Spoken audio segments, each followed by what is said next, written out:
Welcome to the Tech Egg. Don't get scrambled. Enjoy the video. In this video, I will show how to draw a Toyota Land Cruiser.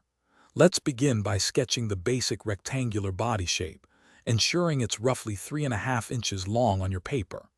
Next, add a slightly smaller, angled rectangle on top to form the cabin, connecting it smoothly to the main body. Finally, draw 2 large circles for the wheel wells, making sure they are evenly spaced along the bottom edge of your initial body shape. This establishes our foundational structure. Now, let's refine the body and windows. Gently curve the front and rear bumper areas to give them a more realistic shape. Sketch the windshield and side windows, ensuring the front window has a noticeable 25% slant for that classic look.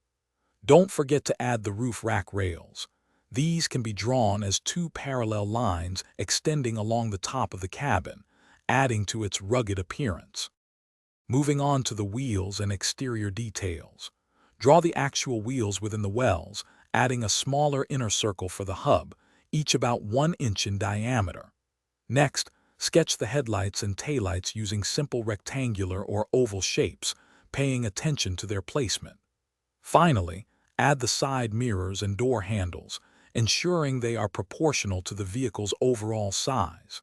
These small details really bring the drawing to life. For our final touches, carefully erase any unnecessary guidelines, cleaning up the overall drawing for a polished look. Now, add subtle shading to create depth, focusing on the underside of the vehicle and within the wheel wells to give it a 3-dimensional feel.